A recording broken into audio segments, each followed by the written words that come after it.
It's going to be lights out here in Barcelona for Moto2 in 2022. It's a great start from pole position by number 13, Vietti. Jake Dixon got away really good as well, the 96 bike from the second row. Likewise, his teammate Albert Arenas on the gas machine, but it looks like it will be Dixon around the outside of Vietti in the first corner. Dixon leads. Ben Schneider way out wide there on the outside of turn 1, so he's lost ground. Was watching Ayagura. He has made some good progress. He's gained at least 3 places on the first lap. Ben Schneider, though, way down the field. We'll see him struggling to try and regain the track. He's way outside. He's down to 24th. Perfect launch there then from 4th place for Jake Dixon around the outside of Vietti on the brakes into first corner. Dixon then, Roberts trying to go around the outside, and these two men of course were first and second at the start of that short 7-lap restarted race in Portimao when Dixon went down the first lap. Roberts attacking him hard on the front end into turn 5, and Joe Roberts then smoking Joe already at the front of this Barcelona Grand Prix. He leads through turn 6. Vietti then in 4th position. He's got Albert Arenas for company in 5th. Then it's Agura in 6th. Marcel Schrotter in 7th. Augusto Fernandez made an initial good launch but didn't quite get the best of a battle on the brakes into turn 1, so Augusto Fernandez still down in the 8th position that he started from.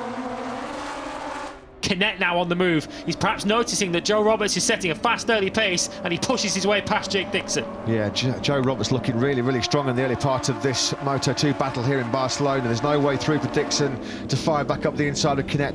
This, though, is a serious front-running performance from Joe Roberts against the very best that Moto2 has to offer. So Joe Roberts then now goes through turn number 12. His advantage has just crept up to over half a second. He's strong in that 3rd sector. Is the American on that Italtrans racing machine. He took almost a 1/10 and a half. Salach down. Salach has gone down. That's a fast crash into turn number 12. That's a shame. It's turn 13 rather. Salach was inside the point scoring places.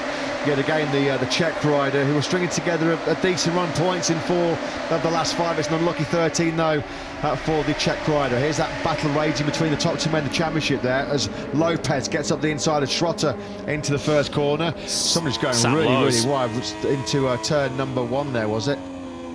Here's Vietti then coming back at Ayagura into turn 10. That's a sweet move from Vietti. Gets it stopped and gets it back over in front of Ayagura. So Agura was on the attack early on in this Grand Prix, but Vietti, after a rather slow start, is now getting into his groove. He will take back the lead in the World Championship, although look at that, Joe Roberts, if he does take a famous victory here in Barcelona, this brings Roberts firmly into championship contention. What a season it's been so far for the American as Agura tries to get some instant payback on Vietti with some slipstream into first corner. Next, now a game with Dale on the brakes. It's a game that's won by Ayagura, just using some good drive there out the final corner. Arbolino then does take his punishment.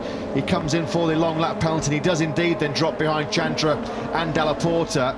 Looks like Navarro might sweep on through as well, so that will relegate Arbolino outside of the top 15. The long lap penalty was for an advantage gained by taking the shortcut at turn 2. This battle continues between Vietti and Agura. It's advantage Agura once again into turn 4. This battle's going to run and run. Of course, the World Championship lead is at stake here. Vietti back through once again. Yeah, brilliant. You could just see again, he's hammering that front tyre on that Muni VR46 machine. He runs a little bit wide though, going through turn number 5. Is he attacking Agura now into turn 7? You bet he is, and he's made it through. What a battle this is then between the 2 top men in the Moto2 World Championship this year. They've already tasted glory, haven't they, so far?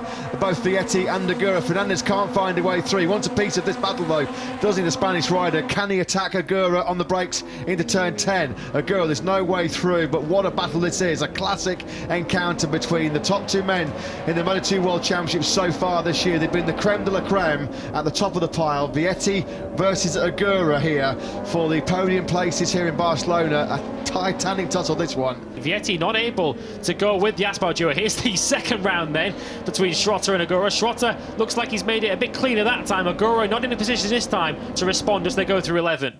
Yeah, Schrotter's move was clean. It was Agura that whacked into him, wasn't it, on that previous lap? He'll have some tyre wounds. It looks like he's got rubber trouble here, doesn't it, to Ayagura? Maybe already hitting some major rear grip problems with that Dunlop rear tyre. It's extremely hot and humid here in Barcelona, about a 45-minute drive away from Barcelona. Here's Celestino Vietti then just behind. Oh, there's someone up in the gravel there. It's Roberts! Oh, Roberts! No, Joe Roberts has blown it. Can you believe it?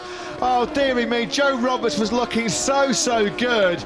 He's gone down at turn number 5. He punches the tank in frustration. Roberts was 2.5 seconds clear of the chasing pack. In he goes into turn 5. He's a long way round, isn't he? Well into the corner when Joe Roberts loses control of that Calyx machine. Heartache then for Roberts. He's not California dreaming of a second win in Moto2 this year. Down he goes. He's not saving that one. He's going to be bitterly disappointed, bitterly frustrated, so angry with himself. Look at that there. The frustration comes straight out. He slaps the tank in frustration. Italtron Racing can't believe it. They all have to be careful to keep their tyres in check towards the end of the race, but Vietti now starting to go into this race. The mid-45 for him last time around, a 1:45.5, as Canet now attacks. Yeah, that was nicely done. He got some slipstream. He just eases on the inside of Jake Dixon.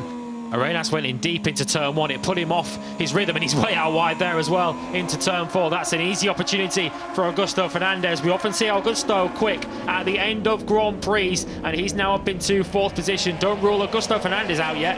Yeah, so Albert Arenas may be having some problems with front tyre issues at the moment, because now he's under real pressure from Marcel Schrotter. Schrotter's going to pick him off very quickly.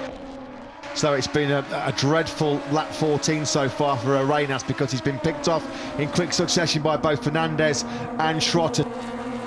So Schrotter now, is he close enough to attack? Here comes Vietti. He's leaving that late. It's a late show on the brakes for Vietti into turn number 10. He got Dixon for second on the previous lap. He now takes over the front here.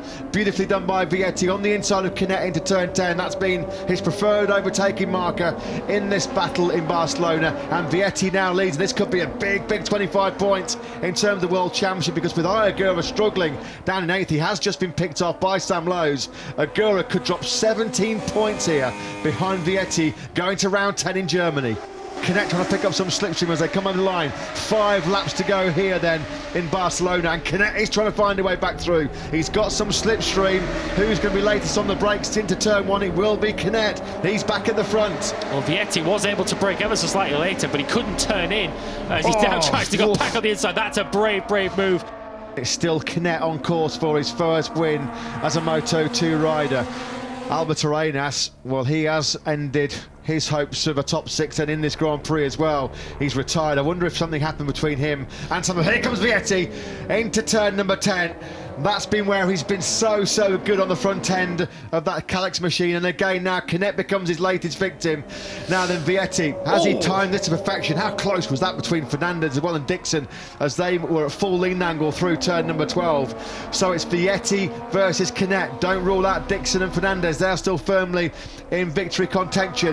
Vietti will swing through the final corner on the penultimate lap. 1 lap to go, 4.6 kilometres to go here. The Monster Energy Grand Prix of Catalonia, and it's advantage to the World Championship leader, Celestino Vietti. You feel the move's going to have to come now for Canet, because we know how good Vietti is into turn 10. Canet does get up the inside. Vietti won't be able to turn in from there. Canet put himself in just the right position to force Vietti to give up the lead. Canet leads at the start of the final lap.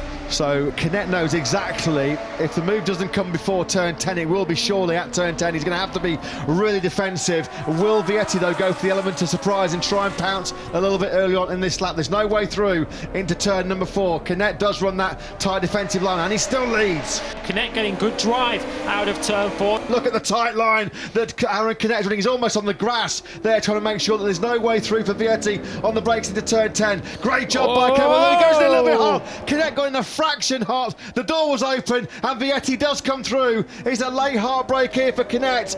Dixon loses 3rd place into turn 12 from Augusto Fernandez. Late drama here in Moto2 on the final lap.